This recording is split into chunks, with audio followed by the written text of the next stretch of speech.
Hello everyone, this is the FPL Trio. I am Pulkit and I am joined by my co-host Daniel and Michael. Michael, how's it going?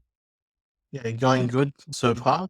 A few more days until the weekend and another game week of EPL and FPL. Excited for it. How about you, Daniel? Yeah, I'm going great as well over here. Excited to do this video with you guys. Cool kids, you guys well. Yeah, good as well. So now we start off game week 2 match reviews.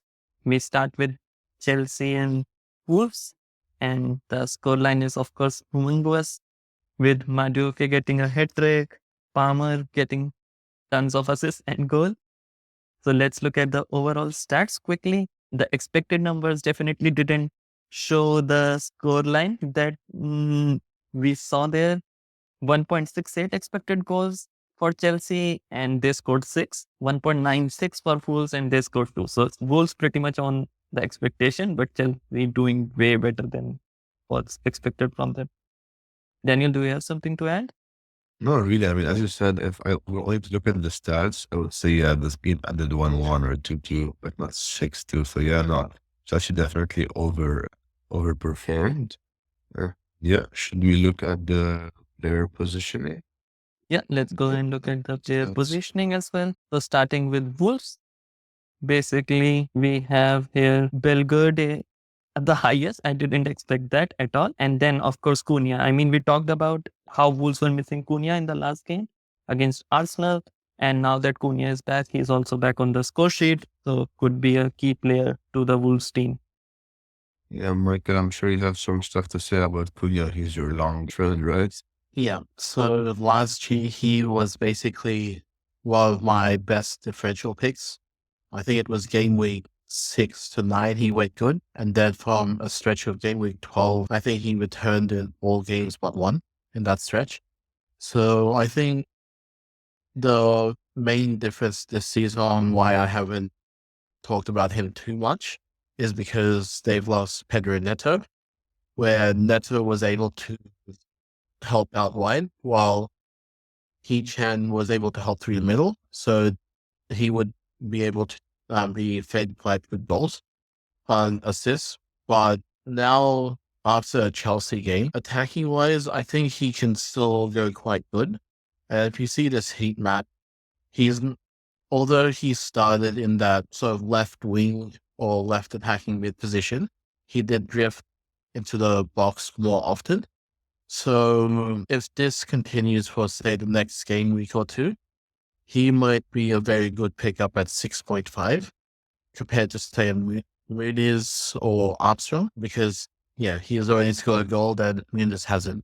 So definitely watch and see for our next 2 game weeks on how he can perform. How about you, Daniel? Any pickups from this game for Wolves? For Wolves, nothing to add. I mean, I think Tolkien's acknowledging that Larson at number 9 was pretty high up front last game, and then he scored this game. So, yeah, Tolkien, you got nothing to add. We can look at Chelsea's players. Yeah, nothing to add from my side as well. Just one thing that Huang, even in this game, seems to be playing a bit deeper. So may not be as good of a pick even now with Cunha on the pitch. So from what we see here, Cunha seems to be the only pick once Wolves have good fixtures. So let's look at Chelsea as well. And of course, the key expected ones, Nicholas Jackson was the highest on the pitch last time. He is among the higher ones now as well. The surprising one to get into the squad was Mudryk. All three of us, I think, from the last game, we expected Jackson to be benched and Kunku to get this central position, but that didn't happen. And then Kunku got on the bench. I think it's probably getting Nkunku back to his fitness, but you never know. And then the main man, Cole Palmer, getting 4 returns in the game. Daniel, you had him. How excited were you with his returns? I was so excited. I mean, we were on a call when he was scoring left and like he was assisting. So no, yeah, I think you guys saw my reaction live. Yeah, I mean, as we can see here from the heat map, he was all over the pitch. He played a central role. I mean, I think this is his best role, which obviously he showcased it in the game versus Wolves. And I know Michael just got him this week. So yeah, Michael, hopefully if you keep on playing in the middle position, which I mean, obviously this is his best position. Let's see Madueke's heat map. I mean, he scored a hat trick. Doesn't seem like he was doing much, damage in the final third. Obviously, there's that big heat map in the box, probably from all of his shots in the box. But yeah, hat trick. I mean, is he a differential, you guys think, or is that a one off?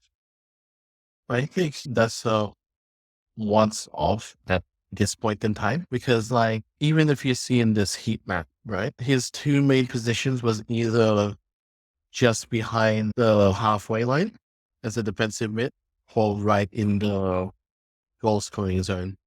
So if this does, continue for the next few game weeks, he may be a hit and miss where he can either be playing more defensively or he can be scoring those chances.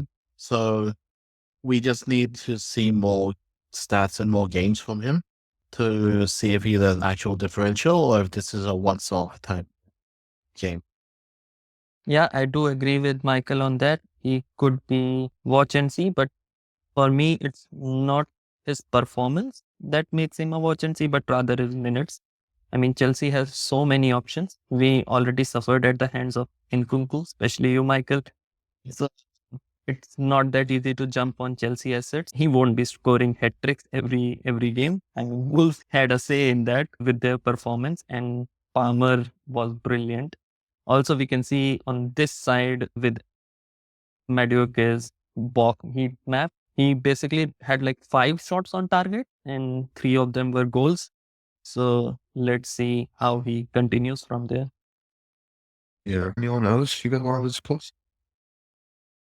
Any other No, standout I players? think Cucurella in Chelsea's defense, we talked about him last time as well. There was an injury concern for him, but he still started the game and he still looked exciting. So could also be an option. I don't know. He didn't play 82 minutes and he got 0.18 expected assists. So again, I mean, if he didn't have a clean sheet, you can get him. He has some attacking threats, but along that, yeah, I wouldn't do that for now in Chelsea. I mean, they didn't concede 2 versus Wolves while scoring 6. So if that they could be the Spurs of last year, right? This goal galore every game. Yeah. So just before we end this match review, I myself went from Johnson to Rogers instead of going for Madueke. But people who have not made their transfers yet, would you suggest the same or would you suggest Madueke, maybe Daniel, you? Yeah, Madueke right now is just a hype transfer. It's for there's a recency bias, but Rogers does seem like he is, the better FPL player per se. I mean, he didn't return yet, but his numbers, like his underlying numbers, are really good. And I would, if I were to be in the position, I would probably go for Rogers. I mean, for me, if you're at the moment, if you're purely looking at price rises and team values, so then when you play your wild card, say in 5 weeks' time, you get more money, right? You get Madueke. But if you want consistent point scoring or at least more potential and consistency, Rogers is the best pick for now, I think. Yeah. And also the price difference could maybe help you with Rogers only being 5 million or now 5.1 Yeah. and Madueke 6.5. Maybe he gets to 6.6, but let's see. All right, that I think we covered the key players, the heat maps, so we can end the video. Thank you everyone for watching. Please like, share and subscribe.